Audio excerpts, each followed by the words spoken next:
안녕하세요, 김지현입니다. 반갑습니다. 49번째 시간입니다. 자발적 이직에 대해서 이렇게 대응하십시오 라는 내용으로 살펴보도록 하겠습니다.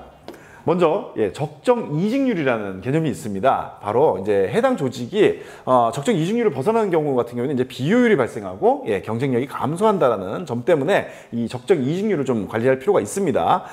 이를테면은 적정 이직률은 어떤 거냐면 이직률이 이렇게 높아가면서 이 비용이 이렇게 보면은 인력 보유 비용은 이렇게 낮춰지고 이직 비용은 이렇게 점차 올라가게 됩니다. 이때 이 두 선이 만나는 그 지점, 이 부분이 바로 적정 이직률이 되겠습니다. 그래서 전체적인 총 이직 비용의 가장 최적화된 가장 낮은 비용이 바로 적정 이직률입니다. 그래서 이 부분을 좀 관리할 필요가 있고요.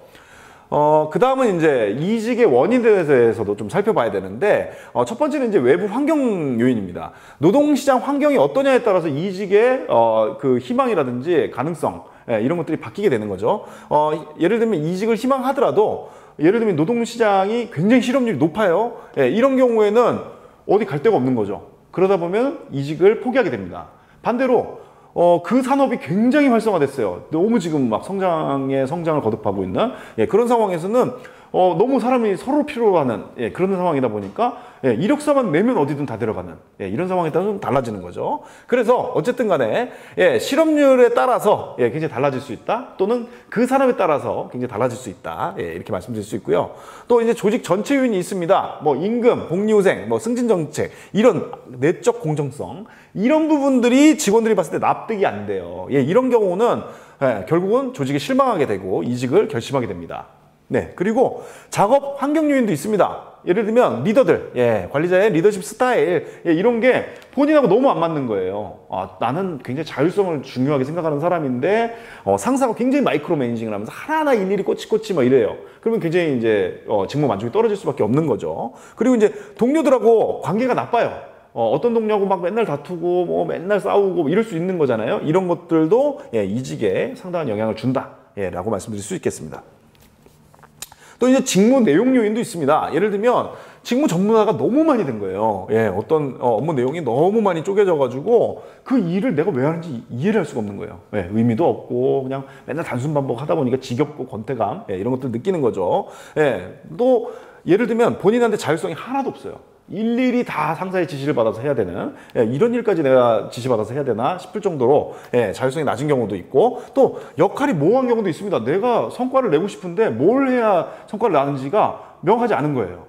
이런 경우에도 불만이 생기고 이직을 하게 됩니다.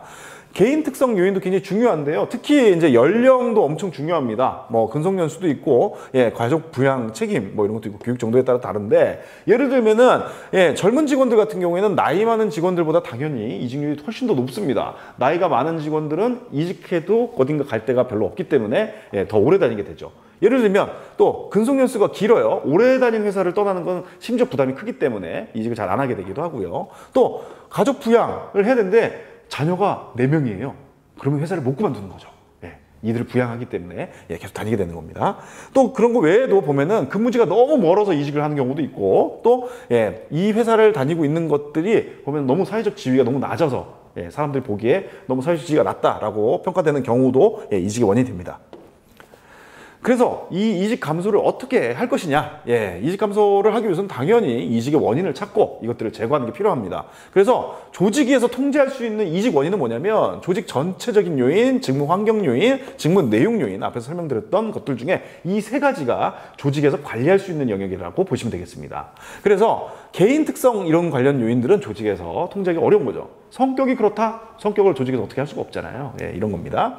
그리고 이제 조직 전체 요인을 보면은 대부분 임금에 대한 불만이 많습니다. 그래서 이 부분도 보면은 전체적인 절대 액수라기보다는 공정성의 문제가 대부분이고요. 또 복리후생 수준 같은 경우에도 조직에서 이제 지불 능력이 한계가 다 있죠. 이렇기 때문에 되도록이면 경제적 수단보다는 비경제적 수단, 자율성을 많이 준다든지 이런 형태를 활용해서 할 수 있겠고요. 또 승진 기회, 또 장래성 부족을 느낄 수도 있습니다. 올라갈 수 있는 포지션이 없어요. 이런 경우에는 경력 개발 프로그램 이런 것들을 좀 도입을 해가지고 해소할 수 있는 방법도 있습니다. 그리고 이제 직무 환경 요인 부분이 있는데요.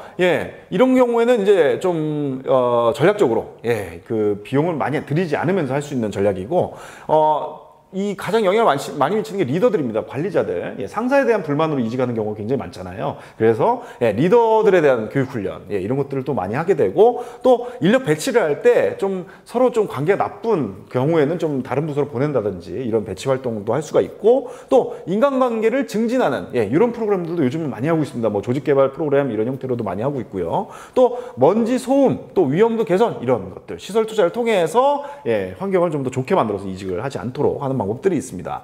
그리고 이제 직무 내용 요인인데요. 이것도 비용은 적게 들여가면서 개선할 수 있는 그런 영역인데, 직무 확대화를 하는 겁니다. 앞에서 왜 직무에 대한 너무 전무만을 해가지고 내 일의 의미를 못 찾거나 너무 뭐 지루하거나 이럴 수 있잖아요. 이것들을 오히려 좀 더 합쳐서 그 사람이 좀 더 발전한다, 성장한다는 느낌을 줄 수 있도록 해서 모티베이션을 향상시킬 수 있습니다. 예, 그리고 이제 이직 감소 대책을 이제 하기 위해서는 결국은 예, 이 떠나는 사람, 이 사람이 왜 떠나는지 예, 이유에 대해서 파악하는 거. 그래서 우리 퇴직 면담 이런 거 항상 하게 되는데 예, 꼭 필요하고, 또 평상시 관리를 하기 위해서 이를테면 직무 만족이라든지 이직 의도 같은 것들을 좀 측정을 주기적으로 해가지고 우리 회사 직원들이 좀 지금 불만스러운 상황인지 만족스러운 상황인지 이런 것들을 좀 파악해 볼 필요가 있겠습니다. 네, 이렇게 해서 45번째 예, 자발적 이직에 대해서 어떻게 대응하면 좋을지에 대해서 예, 말씀드렸습니다. 다음 시간에 또 찾아뵙도록 하겠습니다. 감사합니다.